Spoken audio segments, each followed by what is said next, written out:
안녕하십니까? 교과방송에 오신 여러분들을 환영합니다. 오늘 제5과 약속의 자녀들입니다. 먼저 기억절 함께 읽도록 하죠. 마태복음 28장 20절에 있는 말씀입니다. 볼지어다 내가 세상 끝날까지 너희와 항상 함께 있으리라. 자, 오늘 하나님께서 아브라함을 선택하셨고 또 그에게 복을 주어 큰 민족을 만들 뿐만 아니라 그에게 약속의 후사를 그렇게 약속하셨던 것은 사실 그 아브라함이 완전하였기 때문에가 아니었다는 것을 우리가 지난주에 살펴보았습니다.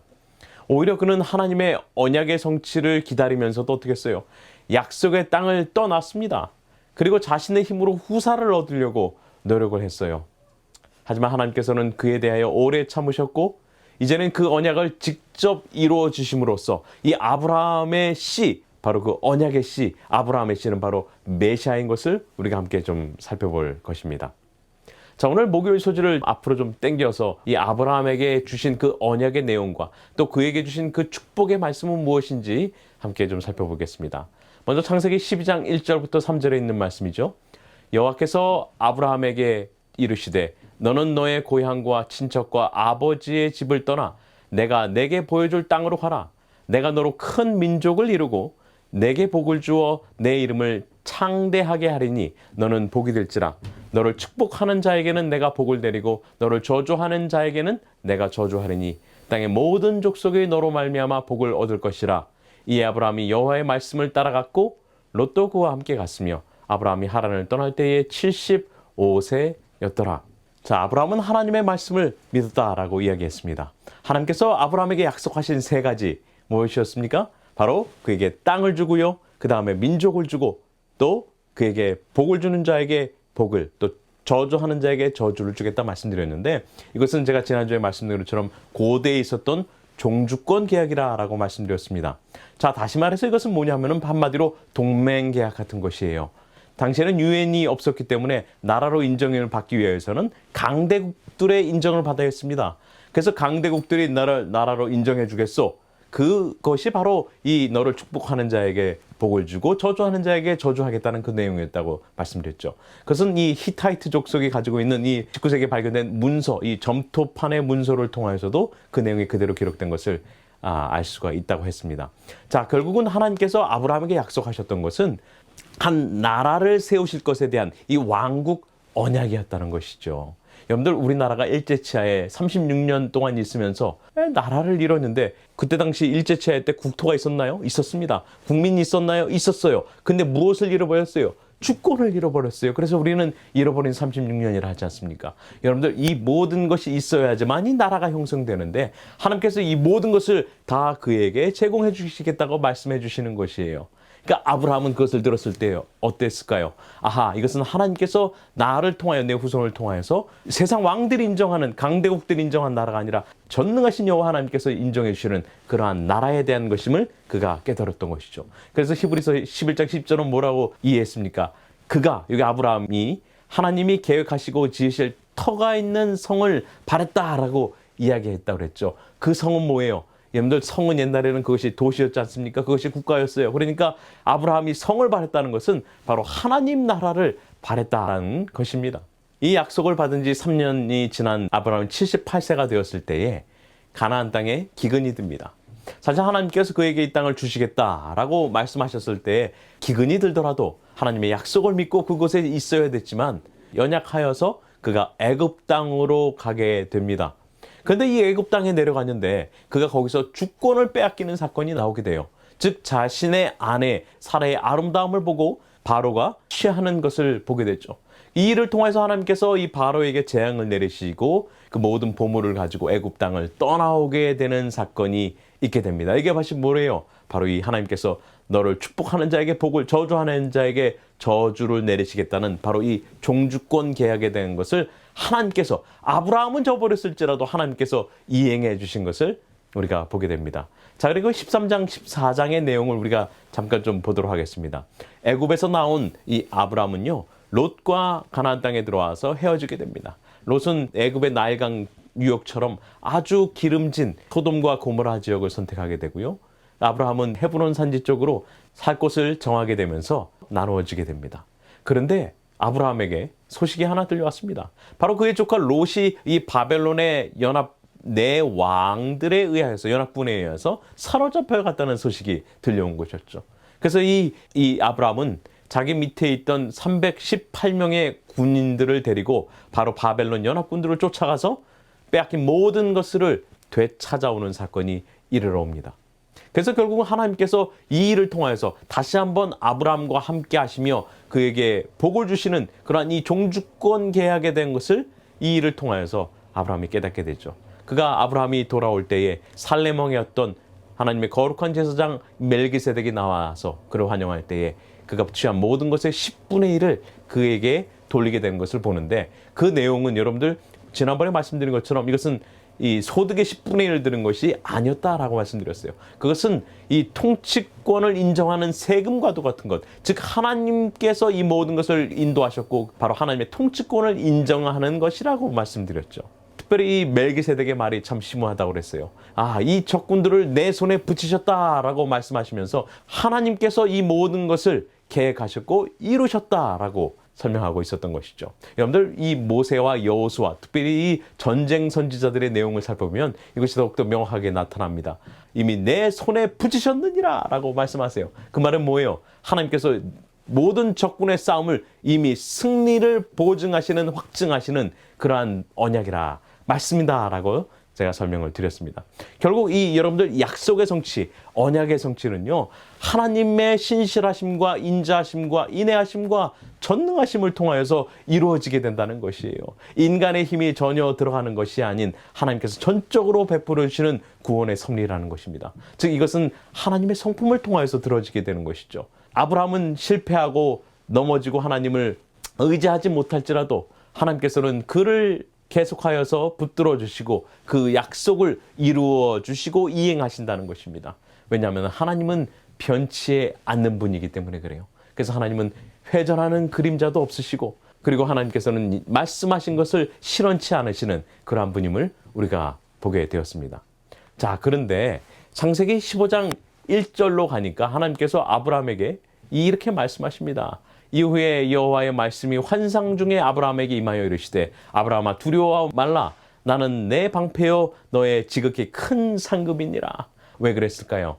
여러분들 바로 전장에 우리 본 것처럼 뭐예요? 이 바벨론의 연합군들이 와가지고 그들을, 물론 아브라함이 격퇴하였지만 그 남은 후손들이 아브라함을 공격할까봐 지금 아브라함은 두려움 가운데 떨었던 것입니다. 아브라함은 지금 어디에 있는 상황이에요? 가나안이었습니다. 자신의 고향 땅이 아니었어요. 그는 자신의 고향 땅을 떠나, 아버지의 집을 떠나 가나안, 하나님께서 주시겠다고 약속하신 그곳에 정착하고 있었기 때문에 그도 그곳에서는 객이었습니다. 이방인이었어요.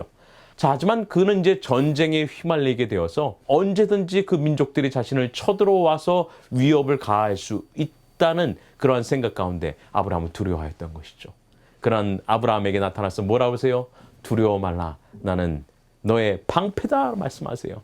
여러분들 여기 방패란 말씀이, 여러분들 물론 시편에도 여호와는 나의 산성이시여 나의 방패요 뭐 그렇게 쭉 말씀하시지만 여기 보면 특별히 내 방패요 라고 꼬집어서 말씀하십니다. 그 말인즉슨 너의 모든 것을 보호해 주시고 지켜주시겠다, 그런 말씀 아니겠습니까?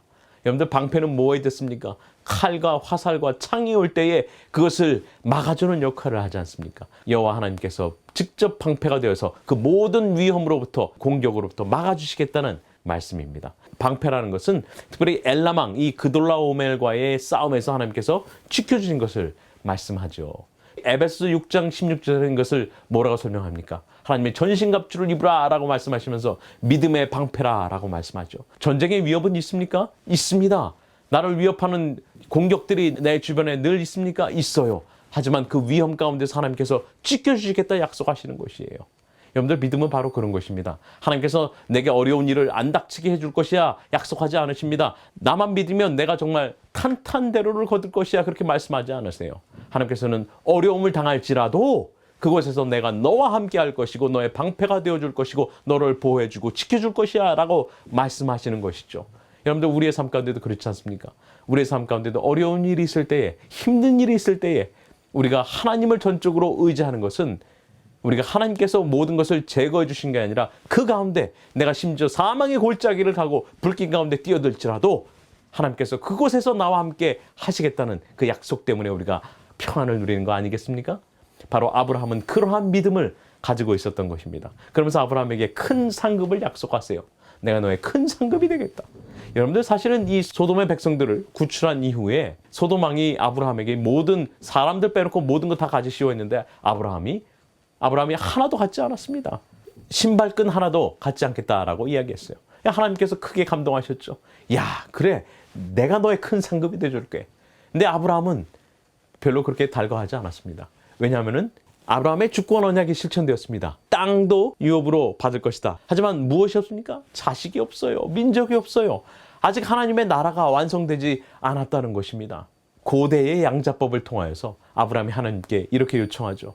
창세기 15장 2절에 뭐라고 했어요? 여호와여, 무엇을 내게 주시려나이까? 나는 자식이 없사오니 나의 상속자는 이 다메섹 사람 엘리에셀이니이다. 하나님, 저는 그냥 엘리에셀 하나로 족합니다. 사실 이 아브라함이요, 하나님께 후사에 대하여 롯도 제안을 했었고요, 엘리에셀도 신청을 하고 이스마엘도 요청하게 되죠. 여러분들, 아브라함이 완전하지 않았어요. 그가 받은 분량만큼 그가 하나님의 말씀을 순종하고 따랐을 때 하나님께서 그를 의롭다 하셨지만 아브라함은 계속 믿음적으로 성장해야 할 필요가 있었다는 것입니다. 아브라함을 깜깜한 밤에 밖으로 내어보내서 그에게 시청각 교육을 시켰죠. 그래서 창세기 15장 4절부터 6절에 뭐라 그래요? 그 사람이 내 상속자가 아니라 네 몸에서 날 자가 내 상속자가 되리라 하시고 그를 이끌고 밖으로 나가 이르시되 하늘을 우러러 무뼈를 셀 수 있나 보라. 또 그에게 이르시되 내 자손이 이와 같으리라. 아브라함이 여호와를 믿으니 여호와께서 이를 그의 의로 여기시고. 아브라함이 저 밤하늘의 별을 보면서 어떻게 했어요? 그것을 믿었어요. 아직 자녀가 있어요, 없어요? 없는데도 불구하고요. 여러분들, 그것이 바로 아브라함의 믿음이에요. 그래서 아브라함은 믿음의 조상 아닙니까? 아직 내게 이루어지신가 하는 것을 믿었어요. 그랬더니만 그것을 그의 의로 여기셨다라고 말씀합니다. 여러분들, 바로 이것이 아브라함의 의예요. 아직 온전하지 않았습니다. 완전하지 않았어요. 그는 아직 실패 가운데 있는 인생이었습니다. 하지만 그가 하나님께서 말씀하신 것을 믿었을 때에 하나님께서 그것을 그의 의로 여기셨다라고 했는데 이것을 법률적 선포다라고 이야기했습니다. 이것은 아직 다다르지 않았지만 하나님께서 그를 의로부터 칭해 주시는 바로 칭의에 대한 것이에요. 이것은 바로 사도 바울이 말한 아직 우리가 죄인 되었고 아직 우리가 하나님의 의에 이르지 못하였을 때 하나님께서 우리를 의롭다 칭해 주시는, 그래서 로마서 5장 1절에 믿음으로 말미암아 의롭게 되었으니 이것은 너희의 힘으로 된 것이 아니요 하나님의 은혜로 된 것이다 라고 말씀하는 것이죠. 그리고 이제 이 언약 의식을 직접 하나님께서 쪼개진 짐승 사이로 지나가시면서 하나님께서 이 언약의 성취를 이루시겠다 약속하시는 것이 있죠. 여러분들, 이것은 바로 축복과 저주의 맹세가 있는 것이었다고 말씀드렸습니다. 즉 하나님께서 이 모든 것들을 책임지시고 이행하시겠다. 심지어 아브라함이 실패할지라도 하나님께서 그 모든 책임을 져주시겠다라는 그 약속이 이 가운데 포함되어 있다고 말씀드렸습니다. 그것이 뭐예요? 바로 예수 그리스도의 십자가 아닙니까? 예수님께서 아브라함의 후손들이 실패한 그 자리를 예수님께서 그 모든 언약의 이행들을 십자가에서 이루셨다는 것이죠. 여러분들, 하나님의 나라를 이루기 위해서 인간의 방식으로 하나님께서 이행하신 거예요.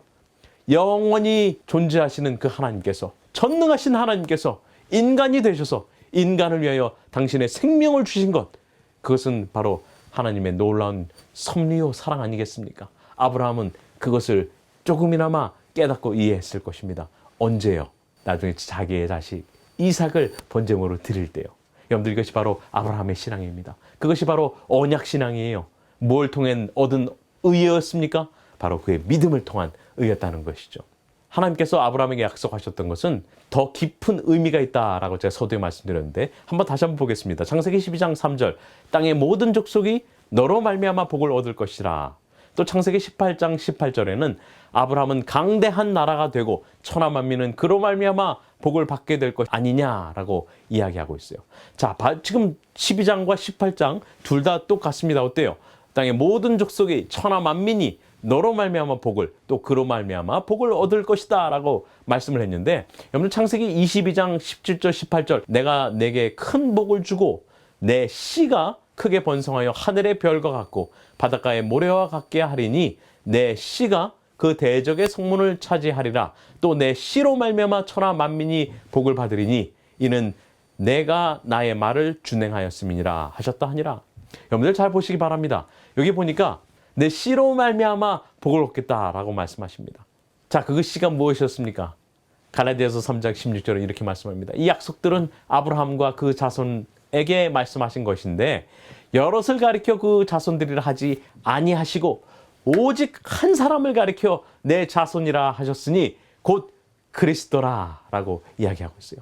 그러니까 지금 내 씨로 말미암아 천하 만민이 복을 받겠다라고 말씀하셨던 것은 바로 예수 그리스도를 통한 약속이었다는 것이죠. 바로 메시아를 통한 약속이었다는 것이었습니다. 세상은 날로 흉악해지고 광포해지고 그렇죠. 세상의 모든 죄악이 관영하였지만은 하나님께서 아브라함의 후손을 통하여서 바로 메시아를 통하여서 모든 인간들에게 하나님의 축복을 주시겠다는 구원의 축복을 주시겠다는 그러한 약속이 이 가운데 포함되어 있다는 것입니다.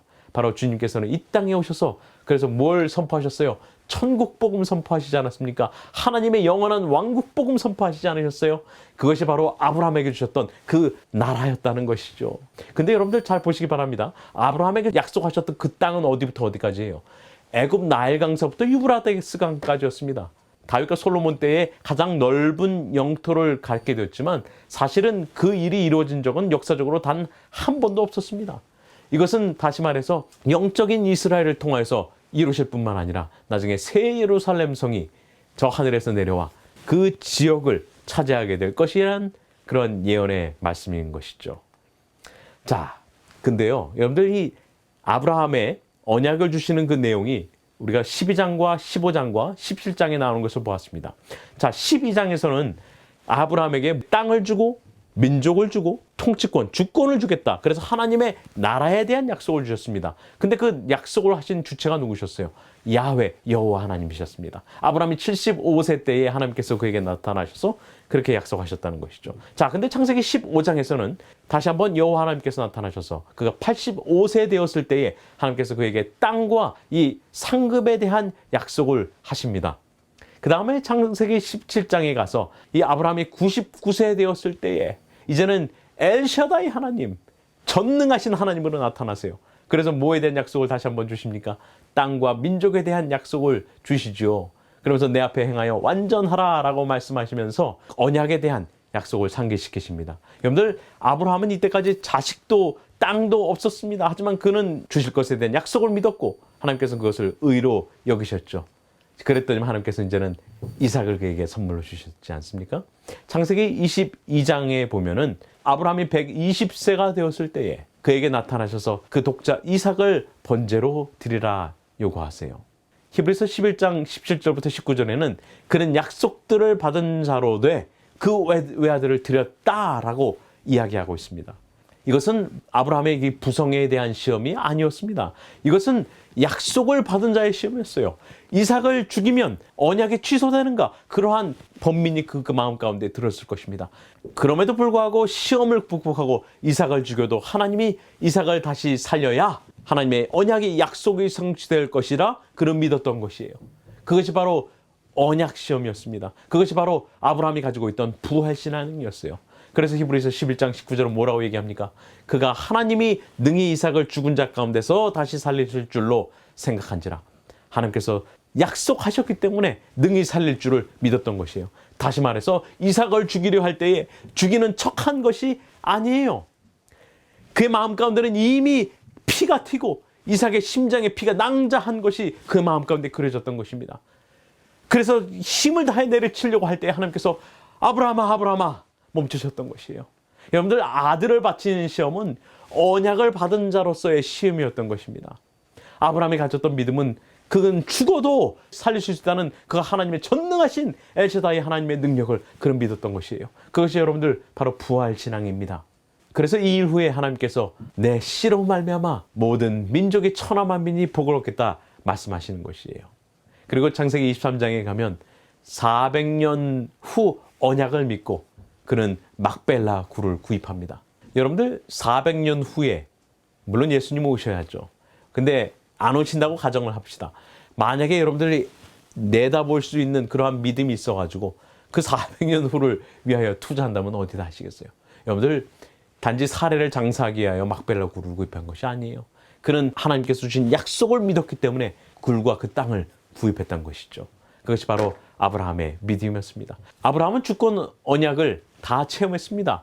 이 애굽에 내려갔을 때도 하나님께서 보호해 주셨고, 바벨론 연합군과의 전쟁을 통하여서도 하나님께서 보호해 주시고 방패처럼 지켜주셨다는 것을 경험해야 했죠. 그리고 자식에 대한 이 약속도 이삭을 통하여서 완성되었습니다. 사라가 죽은 몸이 되었을 때에 하나님께서 그의 태를 여셔서 그로 아이를 갖게 하시고 기적의 아이 이삭이 태어나지 않았습니까? 그리고 이 마지막 남은 것이 뭐였어요? 바로 땅이었습니다. 하나님께서 주시겠다는 그 가나안 땅. 근데 이 막벨라 굴을 그가 구입함으로써 이 하나님의 언약을 완성시키는 것을 보게 됩니다. 그리고 400년 후에 이 약속대로 하나님께서 그의 후손들에게 이 가나안 땅을 허락하시죠. 우리가 이 가나안 땅을 주시는 장면을 통하여서 하나님의 약속의 두 가지의 측면을 보게 됩니다. 첫 번째로는 하나님의 이 사랑의 언약, 아브라함과 맺으신 그 언약을 통하여서 하나님께서 당신의 성품, 신실하심과 성실하심과 인내하심, 그리고 오래 참으심을 우리가 보게 돼요. 그리고 두 번째로는 죄에 대한 징벌입니다. 하나님께서 이 가나안 백성들을 당장에 쳐부시지 않고 내쫓아서 그로 차지하게 하신 것이 아니라 400년 동안 기다렸어요. 아브라함에 대하여 기다리셨던 것처럼 그 가나안 족속에 죄가 가득 찰 때까지 하나님께서 기다리시고 400년 후에 아브라함의 후손을 통하여서 그 가나안 땅을 차지게 하신다는 것이죠. 즉 하나님의 사랑, 헤세드, 그리고 하나님의 공의 또 정의가 시행되는 것을 보게 된다는 것입니다. 여러분이나 저나 유대인이 아닙니다. 하지만 하나님께서 메시아 예수 그리스도를 통하여서 그를 믿는 자마다 아브라함의 자손 후사가 되는 그러한 약속을 주셨다라고 바울은 이야기하고 있죠. 여러분들 그 약속을 우리도 믿음으로 받아들일 때에 여러분들 하나님께서 아브라함에게 주셨던 그 놀라운 왕국 언약이 여러분의 삶 가운데도 저의 삶 가운데도 이루어질 줄 믿습니다. 그 언약이 우리의 삶 가운데 모두 실현되길 바라며 교과를 마치도록 하겠습니다. 기도하도록 하겠습니다. 하나님 계신 하나님 아버지, 오늘 아브라함의 언약을 통하여 메시아를 약속하셨고 그를 믿는 자마다 영적 아브라함의 자손이 되는 그 특권을 주심을 인하여 감사합니다. 하나님께서 약속하신 그 왕국 언약, 천국 언약의 이행이 그 약속을 믿는 주님의 모든 백성들 가운데 이루어지게 하여 주시옵소서. 그리하여 우리의 삶이 주님의 빛을 드러내며 하나님의 성품을 드러내는 약속의 자녀의 삶을 사는 우리 모두가 되도록 축복하여 주시옵기를 예수님의 이름으로 기도합니다. 아멘. 좋은 안식일 오후 되시기 바랍니다. 감사합니다.